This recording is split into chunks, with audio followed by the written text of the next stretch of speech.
बिस्मिल्लाहिर्रहमानिर्रहीम पढ़ेंगे आज window to world geography for updated edition 2023 और इसका फर्स्ट चैप्टर जो है हमारा टॉपिक है फिजिकल जियोग्राफी, जिसके अंदर हम पढ़ने जा रहे हैं चैप्टर 1 ओशंस एंड सीज। तो लेट्स स्टार्ट ओवर रीडिंग। सबसे पहले हमारा टॉपिक है 1.1 डिफरेंस बिटवीन ओशन एंड सी। अब मैं आपको बताऊंगी कि ओशन और सी एक दूसरे से किस तरह मुख्तलिफ होते हैं।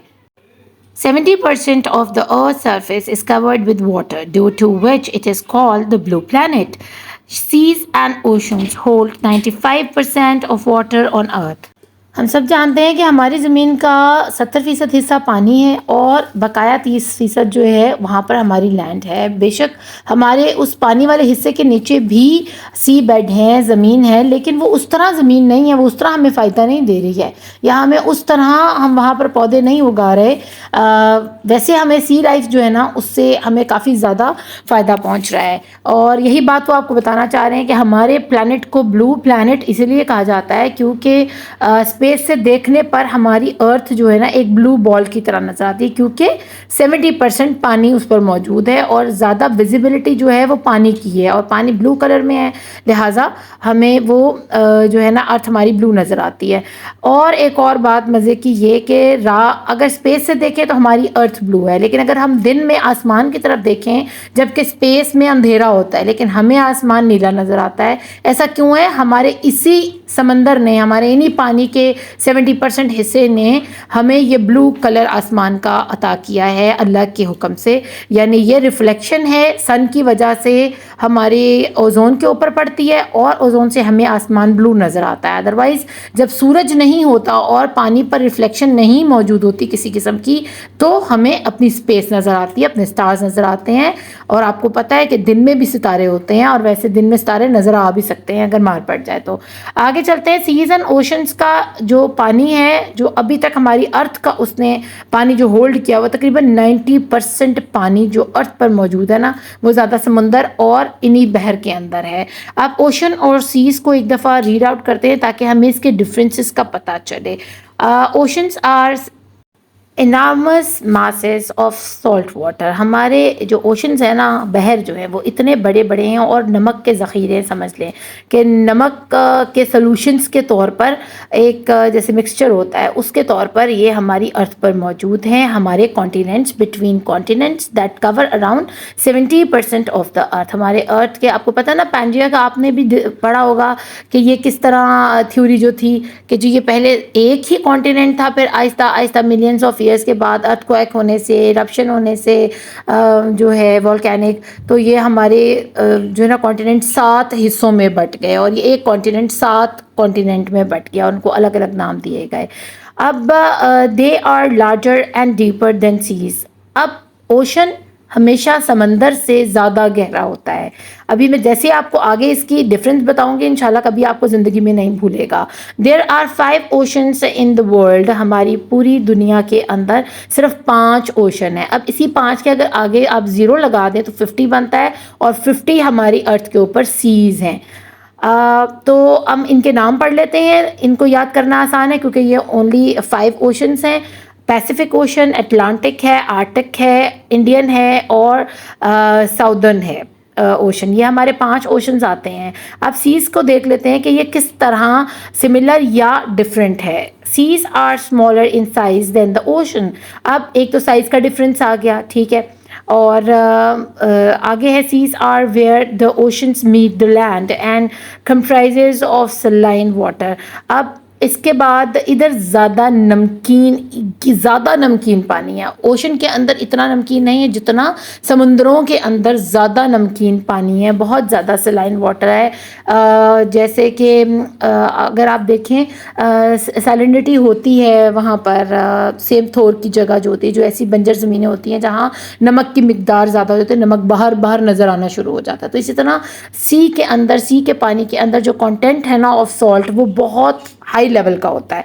और ओशन का वो हिस्सा जो कोस्ट से जाकर मिलता है, साहिल से जाकर मिलता है, जहाँ हमारे बीच होते हैं, हमारे पोर्ट्स होते हैं, जहाँ बहरी जहाज़ आकर लगते हैं, यानी समंदर कहलाता है, वो हिस्सा ओशन का है। वो भी ओशन ही, लेकिन उसको हम सी इसलिए बोल रहे हैं क्योंकि वो कनेक्टेड है विद द लैंड, ठीक है ना। तो ये फ़र्क है ओशन और सी में। ओशन जैसे जैसे आप सी से आगे जाएंगे, जितना लैंड से दूर हो जाएंगे वो ओशन कहलाएगा, और जितना लैंड के नज़दीक इर्द गिर्द पानी आपको नज़र आएगा वो सी कहलाएगा। तो यहाँ पर वो आपको काउंटिंग भी बता रहे हैं कि हमारे पूरी दुनिया में तकरीबन there are around 50 seas in the world. और दो बातें आपने सीखनी है। अब मेडिटेरेनियन सी है वो कहीं ना कहीं थोड़ा टच करता है जाके, जैसे जो बॉस्फोरस है, मेडिटेरेनियन एंड ब्लैक सी, तो ब्लैक सी में से ही मेडिटेरेनियन और फिर आगे बॉस्फोरस निकलता है। तो है तो एक ही चीज़, लेकिन क्योंकि बॉस्फोरस और मेडिटेरेनियन जो हैं वो सी कहला रहे हैं, और बाहर ब्लैक सी भी सी ही कहला रहा है, लेकिन ब्लैक सी असल में आगे जाके कनेक्ट हो रहा है ओशन के साथ। ठीक है, तो ये फ़र्क है कि जो जितना पानी ओशन का ज़मीन के आसपास होगा वो इलाका सी कहलाएगा या समंदर कहलाएगा। और हमारी दुनिया पे तकरीबन 50 सी हैं। All of them are partially enclosed by land except for the Caspian sea. अब बाकी तो जितने भी सीज़ हैं ना वो तकरीबन कहीं ना कहीं लैंड से जाके मिल रहे हैं और बाद में जाके ओशन से कनेक्ट हो रहे हैं, लेकिन सिर्फ एक ऐसा सी है, एक ऐसा समंदर है जिसको कैस्पियन सी कहा जाता है, near the Kazakhstan and all the other countries जो इसके बॉर्डर को लगती हैं, और ये कहीं भी बाहर जाकर ओशन से कनेक्ट नहीं हो रहा। ये अल्लाह की कुदरत है कि अल्लाह ने एक छोटा सा समंदर कैस्पियन सी की शक्ल में दिया, जो आप पिक्चर में आपको नज़र आ रहा है। Marine life is found in abundance in the seas. अब अबेंडेंस क्या है? बहुत ज़्यादा मिकदार में होना, बहुत ज़्यादा होना। तो मरीन लाइफ क्या होती है? छोटी मछलियाँ, बड़ी मछलियाँ, कोरल और बहुत सारी टर्टल्स और बहुत किस्म की जो है ना स्पीसीज़ जो है अल्लाह पाक ने समुद्री आबी हयात रखी हुई है, वो समुद्रों में बहुत ज़्यादा मिकदार में पाई जाती है, बहुत ज़्यादा क्वांटिटी में पाई जाती है। और ऐसा क्यों है? ओशंस में क्यों नहीं है? Because they are closer to land and are less deep than the oceans. क्योंकि समंदर जो होते हैं एक तो वो लैंड के पास होते हैं, वहाँ का टेम्परेचर और तरह का होता है, और ओशंस जो होते हैं ना वो काफ़ी डीप होते हैं। उनके पास जो सी बेड है ना वो बहुत डीप जाके आता है, जहाँ पर सूरज की रोशनी नहीं पहुँचती और जहाँ पर ऑक्सीजन का भी बहुत मसला है। और अभी आप सबको पता ही है कि अभी टाइटन के साथ क्या हुआ, जो टाइटैनिक लोग देखने गए और टाइटन के साथ क्या सब कुछ पेश आया, वो ओशन के अंदर ही ये सब कुछ टेक प्लेस हुआ। इसलिए जितनी भी अबेंडेंस अगर हम देखें सी मरीन लाइफ की, वो ज़्यादा सीज़ के अंदर है, क्योंकि सी बेड ऊंचा है, वहाँ पर सूरज की रोशनी पहुँचती है, ऑक्सीजन अच्छी मिकदार में है, और ज़्यादा गहरा ना होने की वजह से वहाँ पर ज़्यादा किस्म की मछलियाँ और दूसरी स्पीसीज पाई जाती हैं और कोरल्स वगैरह पाए जाते हैं। The temperature and location of the seas determine the kind of marine life which inhabits the particular sea. अब हर समंदर में एक तरह की मछली नहीं पाई जाती, चाहे वो दरिया लैंड के पास ही हैं, उनको धूप भी मिल रही है, सी बेड भी नॉर्मल है, ऑक्सीजन की मिकदार भी अच्छी है, लेकिन इलाके का फ़र्क है। यानी जो तुर्की के इलाके में जो समंदर लगता है वहाँ काफ़ी ठंड होती है सारा साल, तो वहाँ की सी मरीन लाइफ जो है और तरह की है। कराची के समंदर में मरीन लाइफ और तरह की है। तो बस ये जिस तरह हर एरिया के लोग होते हैं ना, जैसे तिब्बत में रहने वाले लोग, नेपाल में रहने वाले लोग, पाकिस्तान में रहने वाले लोग, सबकी शक्लें, सबकी जो रेसेस हैं वो अलग अलग तरह की हैं। सब एक दूसरे से जिस्मानी तौर पर और चेहरों पर और आँखें और बाल सब डिफरेंस है। क्यों? क्योंकि ये मौसमी असरात का भी इसमें बहुत अमल दखल है, और इलाके का और वहाँ की हैबिटेट का कि वो किस किस्म के इलाके में है, ट्रॉपिकल एरिया में है या वो ज़्यादा ठंडे इलाके में हैं या फॉरेस्ट के पास हैं या सहरा के पास रहते हैं, तो ये काफ़ी इफ़ेक्ट करता है। तो चलिए अब हम 50 सीज़ के बारे में तो नहीं, लेकिन अपने 5 ओशंस के बारे में अच्छी खासी मालूमात हासिल कर सकते हैं। तो पहला हमारा सबसे बड़ा जो ओशन है वो है the Pacific Ocean. The Pacific Ocean is the largest ocean of the world. Its area is 165 million square kilometre and is approximately 4000 metres deep. तो इसकी जो मेन चीज़ है, एक तो ये कि ये दुनिया का सबसे बड़ा ओशन है और इसका एरिया 165 मिलियन स्क्वायर किलोमीटर है। बहुत बहुत बड़ा इलाका और बहुत सारे कॉन्टिनेंट्स को ये टच करता है, और तकरीबन 4000 मीटर गहरा है। North and south America, Asia, Australia and the southern ocean border the gigantic ocean. अब बाकी सारे जो अमेरिकन, एशिया या ऑस्ट्रेलिया या साउदर्न ओशंस जो है ना, वो इसको टच करते हैं, इस इतने बड़े ओशन को।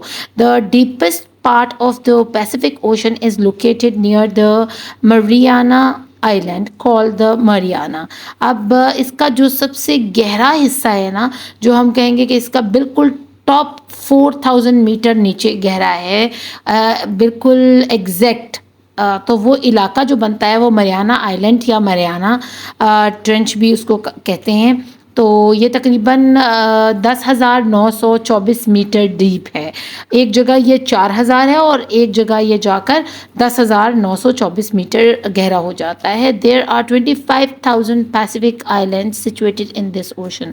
और इसकी एक और जो बड़ी खूबी कह सकते हैं वो ये कि इसके अंदर तकरीबन 25,000 जो है ना वो आइलैंड्स हैं या जज़ायर हैं, जिनको जज़ीरा भी कहा जाता है। तो हमने इसमें क्या सीखा, एक तो ये दुनिया का सबसे बड़ा ओशन हो गया, सेकेंडली इसकी अप्रॉक्सीमेट 4000 है, और एक जगह मरियाना आइलैंड या मरियाना ट्रेंच के पास जाकर इसकी जो डीपनेस है ना वो बहुत ज़्यादा हो जाती है, जो कि अराउंड 10,000 और 924 अराउंड अबाउट 11,000 मीटर्स ही आप कह सकते हो। और इसके अंदर 25,000 पैसिफिक आइलैंड्स हैं।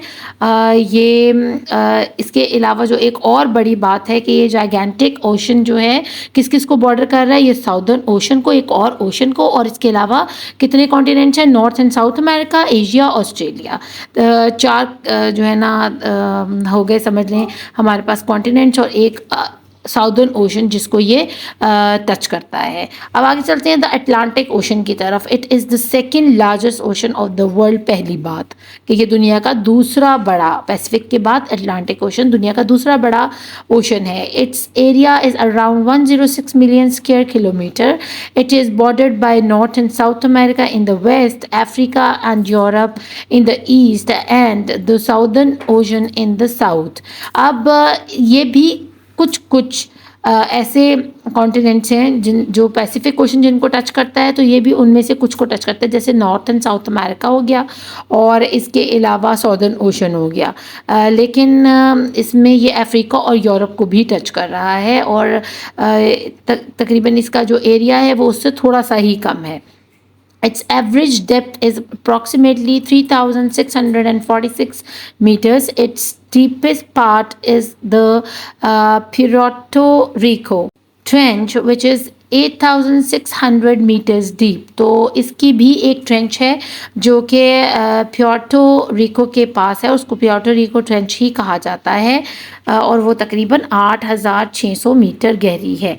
द मिड अटलांटिक, वैसे उसकी अप्रॉक्सीमेटली क्या डेप्थ है, 3,600 समथिंग, और उसकी क्या थी पैसिफिक की, वो 4,000 मीटर थी, जो नॉर्मली उसकी डेप्थ है। लेकिन एक जगह वो मरियाना आइलैंड के पास जाके तकरीबन 10,000 11,000 फुट गहरा हो जाता है, मीटर्स, सॉरी फुट नहीं, मीटर्स गहरा हो जाता है, और ये प्योर्टो रिको ट्रेंच के पास जाकर तकरीबन इतना गहरा होता है, 8,600 के करीब। The mid Atlantic ridge is located the floor of the Atlantic ocean which is part of the longest mountain range in the world. अब द मिड अटलांटिक रिज क्या होती है, रिज वो जगह होती है जहाँ पर फोल्ड हुई होती हैं माउंटेन्स समंदर के नीचे, ठीक है ना, और फिर वो निकलती निकलती समंदर से बाहर की तरफ ज़मीन की तरफ जाती हैं। ये वो फोल्ड्स होते हैं जो जलज़ले, बड़े बड़े जलज़लों की वजह से फोल्ड्स बन जाते हैं समंदर के नीचे, जो माउंटेन्स बने उनको रिज कहा जाता है, ठीक है। और जिन बच्चों ने मेरे क्लास 6 और 7 में हिस्ट्री मेरे से पढ़ी है, सॉरी जियोग्राफी पढ़ी है, उनको अच्छे से पता होगा कि मैंने रिज उनको बड़ी डिटेल वे में पिक्टोरियल तरीके से दिखाई हुई है। और यहाँ आपके लिए भी मैंने ये पिक्चर इसलिए लगा दी है कि आपको देख रहे हैं ये लैंड का पार्ट साइडों पे नज़र आ रहा है और सेंटर में आपको एक लकीर सी चलती नज़र आ रही है जिगजैग, यही मिड अटलांटिक रिज है। और ये पानी के नीचे जो पहाड़ी सिलसिला है ना, ये उसकी तस्वीर है। और फिर ये आगे जाके लैंड पर ऊपर चढ़ना शुरू होता है, यानी ये आगे माउंटेन रेंज बनना शुरू होती है, जैसे हमारे कराकरम है और हिमालयाज़ हैं, तो ये आगे ऊपर जाके ना फ्लोर बेड से ऊँची हो जाती है और ग्राउंड लेवल पर आ जाती है, यानी ख़त्म नहीं होती। और ये तकरीबन 333 किलोमीटर तक लंबी है, ये इतनी चल रही है, समंदर के नीचे नीचे ये पहाड़ चल रहे हैं। तो काफ़ी कितना खौफनाक लगता है कि पानी के नीचे भी अल्लाह ने इतने बड़े बड़े पहाड़ रखे हुए हैं। अब आगे पढ़ लेते हैं इसको। और ये दुनिया की सबसे लंबी माउंटेन रेंज है, और पानी के अंदर तो है ही, पानी से बाहर भी ये चलती हुई नज़र आती है।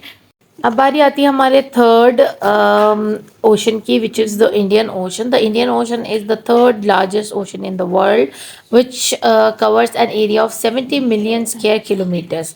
अब ये तीसरे नंबर पे हमारा इंडियन ओशन आ गया. सबसे पहले पैसिफिक, उसके बाद हमारा आया था अटलांटिक ओशन और फिर इंडियन ओशन. अब इंडियन ओशन का जो एरिया बनता है वो तकरीबन 70 मिलियन स्क्वायर किलोमीटर है. It is bordered by Africa and the Arabian peninsula in the west. अब आपको पता है कि अरेबियन पेनिसोला क्या है. एक हमारे पास अरेबियन पेनिसोला है, एक माले पेनिसोला. पेनिसोला ऐसे एक जगह को कहते हैं जो चारों तरफ से तो, तीन तरफ से तो पानी से घिरी हो, लेकिन एक तरफ से कनेक्टेड हो विद द लैंड. ठीक है, और ये मैं आपको दिखा रही हूँ. ये है अरेबियन पेनिसोला. देखें आप, तीन तरफ से पानी है इसके, और कुवैत वाली साइड से, कतर की साइड से ये जुड़ा हुआ है लैंड के साथ. Asia in the north, Malay peninsula, Sunda islands and Austria in the east and the southern ocean in the south. और अगर हम देखें इन तीनों ओशंस में अगर कोई सिमिलैरिटी है तो वो साउदर्न ओशन के साथ कनेक्टिविटी है इसकी. इन तीनों ओशंस की कहीं ना कहीं जाके ये कनेक्ट कर रहे हैं. It is 3750 metres deep. अब इसकी डेप्थ कितनी है? नॉर्मल जो इसका सी बेड है ना वो 3750 मीटर नीचे है पानी के. The deepest trench in the Indian ocean is the Java trench, having a depth of 7258 meters, which is situated about 300 kilometers off the coast of Sumatra, Indonesia. और इंडोनेशिया की जो कोस्ट बनती है ना, साहिली इलाका, साहिली पट्टी जो है, उससे 300 किलोमीटर अगर पानी में चले जाएं आगे सीधा ही बिल्कुल, तो वहाँ जाकर ये ट्रेंच आता है जिसको जावा ट्रेंच कहते हैं. अब मैं आपको ट्रेंच भी दोबारा से बता देती हूँ. क्लास 6 में बहुत अच्छा समझाया, क्लास 7 में बहुत अच्छा समझाया है. ट्रेंच उस जगह को कहते हैं जहाँ से सी बेड यानी पानी की जो नीचे सतह में ज़मीन है उसके नीचे लावा चल रहा है. ठीक है, अब उस लावे की एक लकीर नीचे तक जा रही है. जितना वो डीप है ना उतना नीचे, आप समझ लें कि कुआं जिस तरह हम खोदते हैं, तो समंदर के नीचे जो ज़मीन है वो इतनी नीचे, तकरीबन 3700 कुछ थी इसकी डेप्थ. ठीक है, वो आ गई ज़मीन समंदर की. अब ज़मीन से नीचे लावे की वो कुआं शुरू होता है जो कि जहाँ से नीचे से लावा ऊपर की तरफ निकलता है फव्वारे की तरह. तो वो जब लावा निकल कर ख़त्म होता है तो वो जगह खाली रह जाती है और उसी को अल्लाह की तरफ से एक डेप्थ बन जाती है वहाँ से.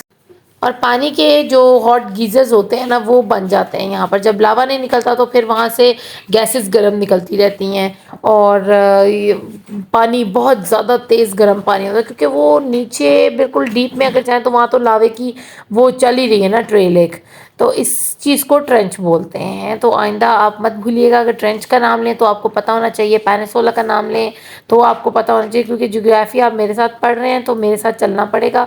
बार बार मेरे लिए इस सारी चीज़ को डिटेल में बताना थोड़ा मुश्किल हो जाएगा, नहीं तो वीडियो फिर लेंथी हो जाती है और अपलोड नहीं होती. तो हमारे पास इसमें कौन सी ट्रेंच आ गई? इसमें जावा ट्रेंच आ गई है. और इनकी सिमिलैरिटी तीनों की क्या थी कि ये ईस्ट एंड साउदर्न जो ओशन है ना उसके साथ इनकी कनेक्टिविटी है. अब हम उसी साउदर्न ओशन के बारे में पढ़ने लगे जो कि 4th नंबर पर आता है, जिससे बाकी तीन बड़े ओशंस कहीं ना कहीं जाकर जुड़ते हैं. The southern Ocean, also known as Antarctic Ocean, is the 4th largest ocean of the world. तो ये एंटार्क्टिका का वही ओशन है जो कि चौथा बड़ा ओशन है हमारी दुनिया पर मौजूद, या हमारे वर्ल्ड पर.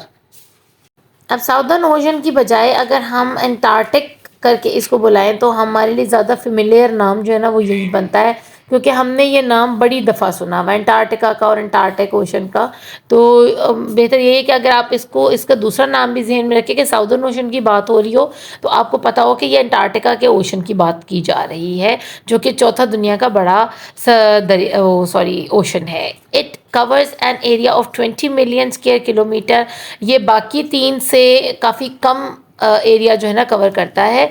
क्योंकि वो तो कुछ तो हंड्रेड्स में है और कुछ इससे कहीं ज़्यादा हैं, इसलिए इसका एरिया थोड़ा कम है। It encircles Antarctica and extended to 60 degree south latitude. अब लैटिट्यूड और अंटार्कटिका के एक्सटेंशन का अगर मैं आपसे जिक्र करूँ तो ये फैलाव इसका जो है ना, वो किसी चीज़ का पानी जैसे आप गिलास से गिराते हो तो वो फैलता भी है और किसी एक सिमत में ऊपर चढ़ना शुरू हो जाता है या नीचे की तरफ बहना शुरू हो जाता है।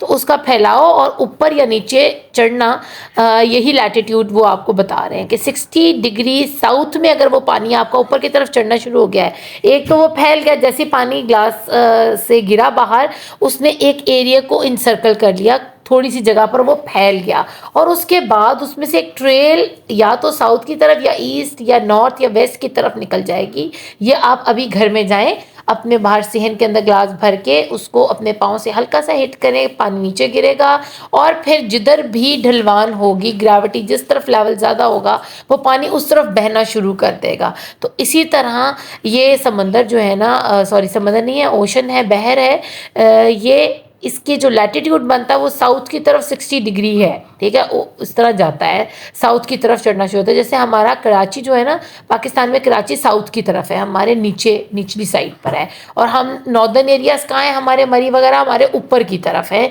यानी नॉर्थ पोल की तरफ है, और कराची साउथ पोल की तरफ बनता है। तो इसी तरह इसका साउथ में तकरीबन 60 डिग्री लैटिट्यूड बनता है और इसने इंसर्कल किया हुआ है तकरीबन सारे अंटार्कटिका को।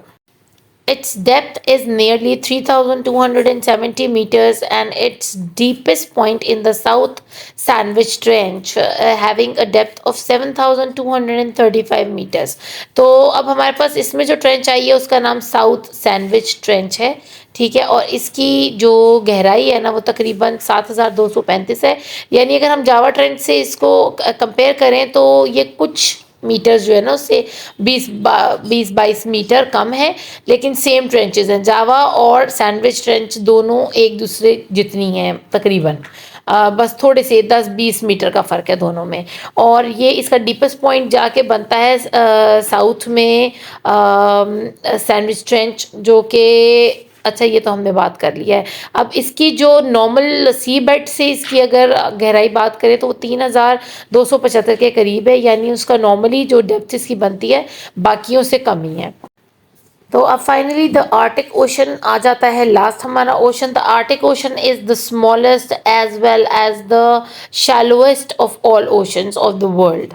अब आर्टिक ओशन की बात करें तो एक तो ये सबसे छोटा है, ठीक है, ये आपको आर्टिक ओशन याद करना बहुत आसान होगा। एक तो ये शैलो है, शैलो मीन्स बहुत लिटिल डीपनेस है इसके अंदर, बहुत कम डीप है, और ये छोटा सा एक ओशन है, ठीक है, पूरी दुनिया में, और ये 5वें नंबर पर आता है। इट्स एरिया इज़ तकरीबन 14 मिलियन स्क्वायर किलोमीटर है। It is bordered by the North Pole, Europe, Asia, North America, और सिर्फ वाहद एक ये ही आर्टिक ओशन है जो कि साउदर्न के साथ या ईस्ट साउदर्न ओशन या अंटार्कटिका ओशन के साथ नहीं मिलता या नहीं जुड़ता, क्योंकि वो साउथ में है और ये नॉर्थ पोल में है। तो काफ़ी डिफरेंस है और काफ़ी डिस्टेंस है इनके दोनों के बीच में। आगे हम इसकी बात करें तो its average depth is just 1,000 metres, बहुत कम है बाकियों के as compared to other oceans.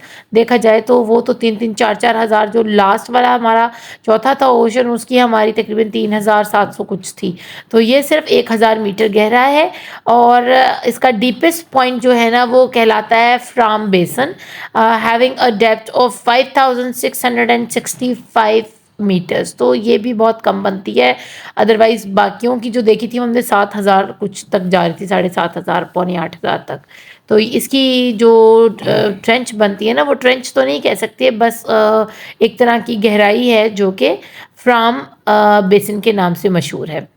इसका चेक पॉइंट आ गया है और आपने यहाँ पर ओशंस के नाम लिखने हैं, उनका एरिया लिखना है, अप्रॉक्सीमेट उसकी जो डेप्थ है वो सराउंड किससे हुए हुए, यानी कि उनके इर्द गिर्द बॉर्डर कौन सा बना हुआ है। जैसे इसका नॉर्थ पोल है, यूरोप, एशिया और नॉर्थ अमेरिका है।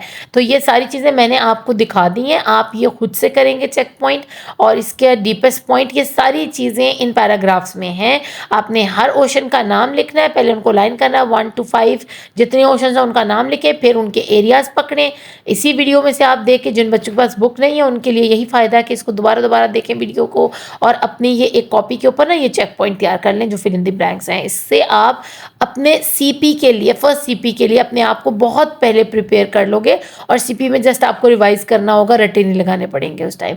और फिर name the largest ocean in the world, तो आपको पता है जो लार्जेस्ट ओशन है हमारा वर्ल्ड में उसका क्या नाम है?